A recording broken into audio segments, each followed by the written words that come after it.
Well, is there any point? Well, I think it's actually unavoidable because it's, it's in our human nature to engage with other and to seek union and communion. We're designed as such that we're not creatures of isolation. So actually, the romance, being drawn to and having that yearning to enter into union with another, is actually inevitable. Ironically, the thing is that when we find ourselves still in relationship with the idea of romance, actually that is the vehicle through which you begin to recognize your conditions and you discover yourself through those conditions. So this is a really fascinating aspect of the journey of awakening, is that everyone thinks, oh, I need to get to that enlightened state to be okay, to really live the true experience. But in actual fact, all these so-called unenlightened conditions are leading you there, surely and inevitably. So every single moment you encounter the projection of yourself and the symptom of that, the outcome of that, which is conflict, it actually pushes you back to something in yourself anyway. So conflict is functional. It's not essential, but it is functional. So as a function of human evolution, it is waking you up to your underlying true nature. And that means that we actually cannot avoid it.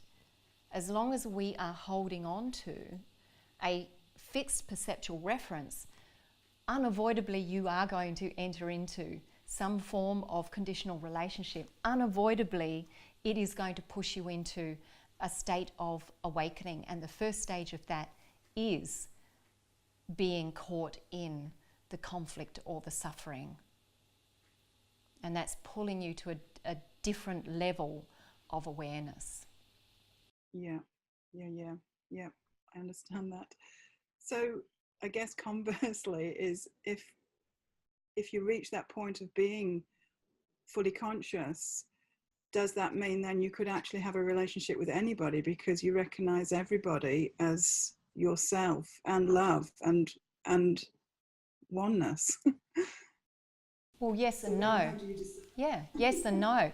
And why yes and no is because whilst we are, fundamentally all the same self and one, and in that a wakefulness we realize every being and everything as ourself, there are still distinctions. There are still patterns of resonance. And that means that certain notes resonate together and other notes don't resonate as well together. And I'm talking from the level that is relative as the embodied unique expression. So what happens is that actually there is a love, and in love absolutely with every single being, and there are unique, distinct expressions of this love. And this is where, again, the human perceptions around love and what love is are somewhat distorted and constricted. So we have love, the source, the essence, and as an awakened being or being in that awakefulness, we realize the love of ourself in everything and every moment. So in actual fact, we are in love with everything. However, the manifestation of this love as a unique expression is loving. It is expressing love. So the expressing of this love, although as all one, still is distinct. So the loving expression for my mother is distinct and different from the loving expression I have for you, is distinct from the loving expression I have for my beloved divine partner, intimate relating, compared to friendships, etc. Underlying it is actually the same love, but the expressing is unique and distinct. Right. Thank you. Thank you so much. You're very welcome.